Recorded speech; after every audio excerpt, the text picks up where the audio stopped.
En principio lo que yo quiero decir es, me parece que es un libro sumamente importante. Tiene una... la gran incógnita que tenía era si el libro había trabajado sobre la prosa o si era literalmente una transcripción. Después de ver la entrevista está claro que así habla. Y eso es notable porque tiene una capacidad discursiva en lo oral que remite literalmente a aquello que escribe. Eso es una de las cosas más notables que tiene el libro. El libro está dividido en cuatro capítulos, tiene una introducción bastante breve, precisa y puntual, o sea, creo que dice todo lo que tiene que decir. Hay muchas veces que estos libros de autores importantes sirven para que los compilan o los que hacen la entrevista escriban un ensayo enorme al inicio y lo importante es ranciar en este caso, ¿no? Y eso me parece que es un gesto de economía notable. El libro tiene como decía recién, cuatro unidades. La primera es una unidad que tiene que ver con la cinefilia y como tal, la cinefilia y como el lugar del espectador. En este sentido creo que ahí aparece una de las, entre comillas, contradicciones que uno podía leer ya en la época de los Cahiers du Cinéma, que es en este sentido es un espacio mítico en la formación del propio Rancière, donde por un lado se abrazaba en aquel entonces un imaginario de izquierda, pero al mismo tiempo se defendía un cine, llamémosle, un cine de autor o un cine ni siquiera de autor vinculado con Hollywood. Entonces una de las preguntas que se hace Rancière es cómo se podía trabajar sobre esta especie de contradicción que él va a demostrar en cierto sentido que no hay una contradicción en sí misma. De allí hay un conjunto de situaciones más de orden teórico que se presentan, porque esto, digamos, sería un problema de orden biográfico. En verdad, lo que viene después en ese capítulo es una intuición de un problema que va a atravesar el capítulo 2, que es el capítulo más largo y más denso desde el punto de vista teórico. Es allí donde vuelve sobre algunas ideas ya quizás un poco antiguas dentro de su producción, que es el de la fábula cinematográfica. Y digo esto porque la aparición del cine de Hollywood implicaba un desvío en torno a una idea del cine como aquel arte que tenía como una suerte de misión histórica, política, de mostrar el movimiento, los cambios del tiempo histórico revolucionario, por decirlo así. Y en ese sentido Rancière es muy interesante cómo va incluso a cuestionar con mucho respeto y siempre con gran admiración algunas ideas de Godard que aparecen por ahí y va a distanciarse. Detrás de este distanciamiento aparece un tema que me parece clave y crucial a la hora de pensar el cine contemporáneo, que es una suerte de a veces división, a veces tensión entre un cine que tiene que hacerse cargo de contar historias o un cine que tiene que dejar esta voluntad de orden narrativa y pasar a otro tipo de función que en un principio, en los principios del inicio del cine, que está un poco después también, que está vinculado con una cuestión de orden histórico-político, no debería ser la historia lo que hay que contar, sino que mover a la historia con mayúsculas. Esto es una de las tensiones que tiene el libro en un inicio, con una deriva que va a plantear un cine de fabulación en contraposición a un cine de afabulación. Esto es un punto fuerte en el texto.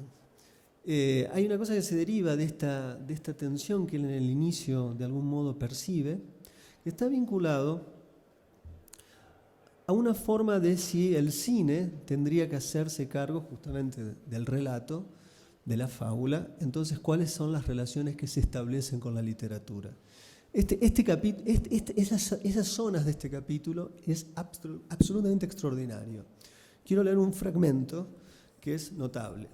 En principio porque la literatura no describe, la literatura no visibiliza, pero sí describe, y en cierto sentido es un acicate a la imaginación. Entonces, ¿qué pasa cuando el cine, que sí es un orden de visibilidad, si tiene que contar algo, cómo funcionaría esto?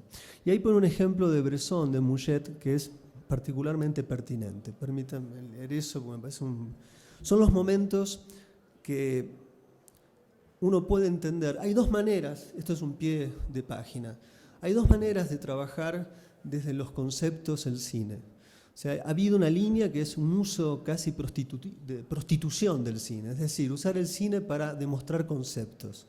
Hay otra manera, que creo que es la de Rancière, que creo que fue la de Deleuze, que creo que es a veces la de Badiou, no necesariamente la de Zizek, no necesariamente la de Stanley Cavell en ciertos momentos, son todos los filósofos que se han dedicado seriamente al cine, incluso, bueno, hay otros, pero no importa. Pero me parece que lo que importa acá es que no se trata de usar al cine, sino que es verdaderamente un esfuerzo muy preciso de que el cine, es decir, el lugar del logo, entre con la imagen en movimiento. Y creo que hay momentos de precisión donde uno, leyendo esto, puede de algún modo hacer una experiencia distinta respecto de cómo mirar una película. Voy a leer el fragmento de Bresson, sobre Bresson, porque realmente es fascinante. Dice así, me quedan 3 minutos, no sé cuánto queda. Bueno, por lo tanto, creo que hay siempre esta especie de tensión. Lo intenté decir incluso para directores que han sido etiquetados de modernos, como Bresson. Cuando analicé Mouchet, justamente intenté mostrar cómo este cine llamado moderno es al mismo tiempo un cine en el sentido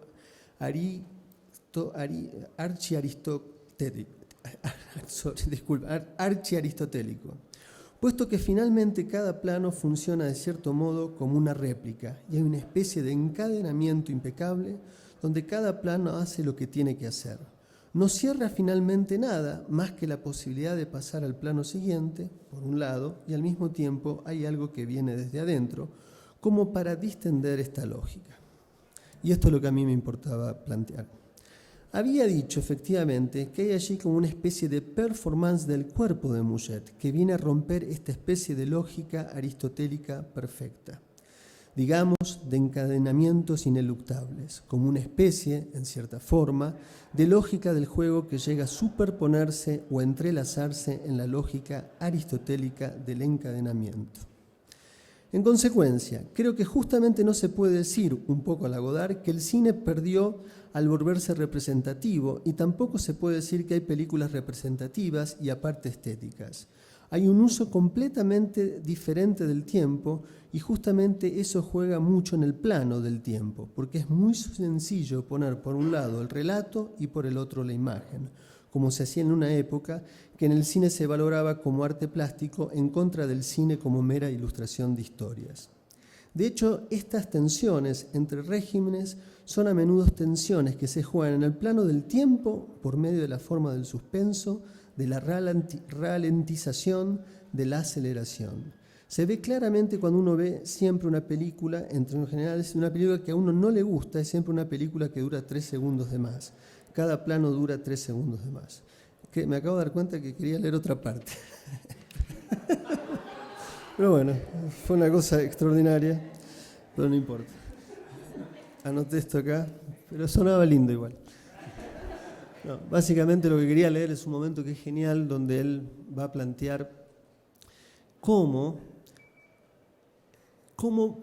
en el cine una forma de filmar el cuerpo, una forma de filmar esos cuerpos que están ahí presentes y la irrupción de algo que no entra en el orden del encadenamiento del relato, y pone el ejemplo de Mouchet en particular, porque en Mouchet son planos cortos. Sin embargo, él remite una escena extraordinaria de esa película que sucede en el bosque, y en ese momento, dice él, es allí, cuando se sostienen esos espacios, es cuando aparece el orden de la imaginación, en función de dar una distinción entre la literatura y el cine. Bueno, perdón, me equivoqué de párrafo. Así que bueno. Bueno, después creo yo que, para ir cerrando, porque hay que cerrar, me parece que es bastante importante la lectura que hace del cine de Pedro Costa, fundamentalmente porque hay una manera bastante torpe de pensar lo político como política de la denuncia. Me parece que lo que Rancière descubre es el modo en que se enuncia el modo en que se presentan los personajes, Aventura en particular, en las películas de Costa, y que sea así, en esa forma de aproximación en donde él encuentra el verdadero gesto político. No en un lugar de la denuncia, que digamos hay casos bastante dramáticos del cine de denuncia, que en general es un cine bastante malo. Entonces esto me parece que la lectura que él va a hacer es que la forma cinematográfica es política. Y en ese caso encuentra él como algo paradigmático el cine de Costa, el cine de los inmigrantes, pero que bajo ningún punto se puede percibir en sus películas algo así como una estética del miserabilismo. Eso está fuera de lugar porque es un tipo de aproximación a ese tipo de realidad en donde el director y quienes están con él están en un mismo espacio. Algo así es lo que plantea en cierto sentido, me parece que eso es muy importante. Creo que no hay que irse a ver la conferencia de Pedro Costa, pero es muy llamativo esto, que gran cantidad de elementos que están en este libro se pueden leer acá, pero también se pueden ver en las salas del festival, porque aquí hay películas de Jean-Marie Strauss, hay películas de Pedro Costa. El año pasado nos visitaba Tariq Kelia, que está citado en el libro. Entonces me parece que era increíble leer esto como un festival en donde está como una suerte de teoría y práctica, y uno puede corroborar aquello que lee. Y eso es extraordinario. Muchas gracias.